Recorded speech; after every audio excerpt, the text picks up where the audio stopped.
Folks, welcome to the Prepared Homestead. This is Travis. Thank you all for stopping by to watch. Got a buddy out with me today doing some walking.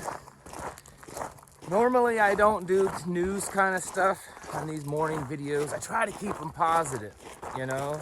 You get to hear the crunch, drives you nuts. And, you know, you can hear some positive, uplifting, something. Not so positive today, but I don't want people to panic. There are some serious things happening, and a lot of things are happening, but specifically in the financial markets that I think people need to be focused on. So I want to briefly talk about that. First one, and for the first time ever on a walking video, you'll get a little pop-up here. First one here, China. This is being reported by Reuters. China is telling its banks, its central bank, to prepare because they are dumping US dollar. Now, it could be some kind of ploy to cause fear and that not actually happen, but it would make sense for them to do it. So that they're dumping the US dollar and they're going to be backing up the Chinese yuan, whatever it's called. This is pretty serious on its own. This is something that many have feared for a long time, of China holding so much U.S. Currency, holding so much of our debt. They have enough that if they wanted to dump it all, a lot of experts believe that it could cause U.S. dollar, currency, everything to just crash overnight. It's interesting that this happens just days after the British pound and the Chinese currency basically crashed. No, they didn't crash down to zero, but if you look in the charts, they pretty much fell off the edge like that.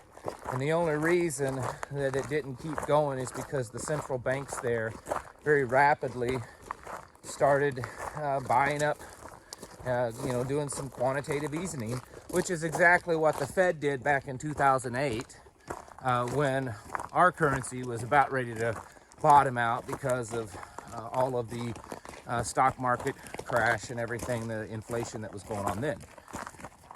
And so they stopped it temporarily by doing that. But currencies all over the world right now are really in some trouble. And the only one that's really kind of standing up strong is the US dollar. And while there are some positives to that, it usually doesn't end up in a good place. You know, a big spike in strength before a collapse. And if China does this dumping of US dollar, even if they don't do all of it, they have been dumping some of it. Every month they've been selling off, I don't know how much, but I looked about a month ago, and for about every month for the last year or so, they've been selling off US dollars. If they went through and dumped a lot, or even all, we're talking a serious problem for us. Yesterday, I talked about the Federal Reserve's new program that's launching early next year, which is essentially a Chinese-like social credit score system. They don't call it that, but that is pretty much what it is. The top 6 banks in the United States are going to be running this pilot program, and I suspect it wouldn't be too much longer before it's, incrementally, put into the system. So we're going to have that, and, CBDC, digital dollar, paper money might crash, especially if China dumps it. This is serious stuff, folks.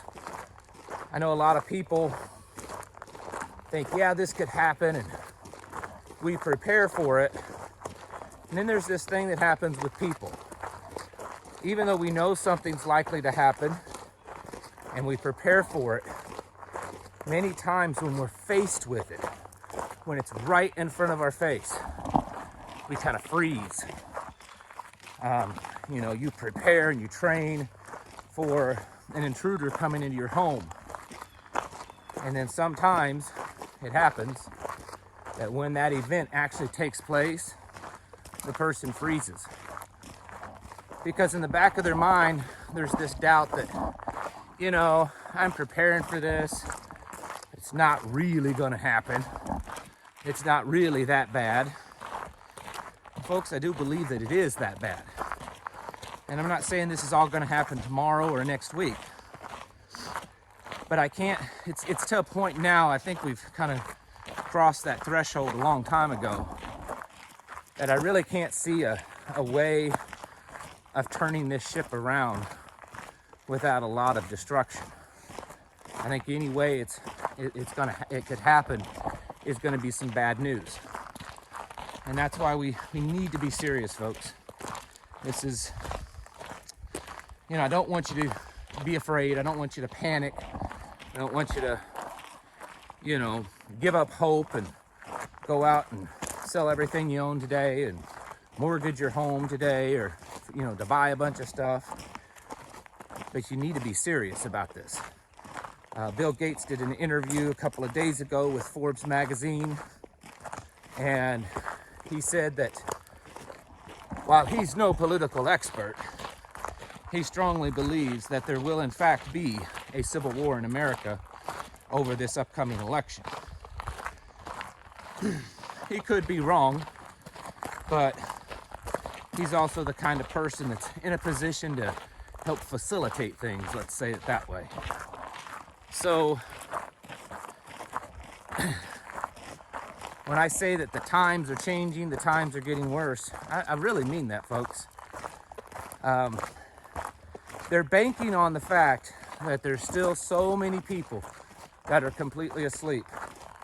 Yesterday, we went to a larger town that's, you know, not near us, an hour away, okay? And when I say larger town, I'm talking like 15, 20,000 people. And we went into a Walmart there. There's a couple of things that they had that we needed. And it just, you can say I'm just not really, you know, in tune with what's really going on in the world or not. But it seemed to me that people were just more zombies than they ever have been before. They just not getting it. And of course, I don't know what the heart of each person in that store is. But, you know, as you walk through the store and there's less and less on the shelves, the people just seem to be more and more, I don't know, sad. Just seemed like a lot of people, my wife and I both commented, said, man, did you notice that? Like everyone looked like they were depressed. With just a sad look, grumpy, like just to see someone smile. And around here, this is the Ozarks. Most people are pretty positive, bubbly people. It's not like going to Chicago or something where everyone's flipping you off. This is the Ozarks. And to see that was kind of strange. And I don't know that all these people really get why. Why is that happening? Why am I so depressed? Why does it just feel like, you know, I'm killing myself for nothing now? Because my money doesn't buy anything, or it doesn't buy what it used to. I saw something last couple of days that, I don't remember the exact numbers. But it's something like at a certain amount of income, middle class, upper middle class income, you know, 3 years ago, you would have been able to afford something like a $700,000 house. And now that same amount of income can only purchase like a $380,000 house. Which shows, which for a lot of us, that's still a nice home. But the point is that it shows that we as a people are becoming poorer. They know that, and they're trying to distract us and keep us, you know, kind of beat down and not really paying attention to it. Throw them a few measly stimulus checks and the little hamsters will just keep spinning those wheels. And that's what's happened. But it's all going to come to an end, folks. It has to. It's inevitable. There's just no other way for it to happen. And it seems very likely that that end is coming pretty soon. It's now time, more than ever, to get your houses in order. I don't know how else to emphasize this any more than I do. You know, I don't want you to be afraid and panic, but I'm telling you, folks, this is some serious stuff that's happening, and I'm only scratching the surface. If I sat here all day long, I could tell you all kinds of stuff that's in the news and that gets sent to me. It's a lot. Get your houses in order. Prepare yourselves mentally, physically, and most especially spiritually. Thanks for watching. Catch you in the next video.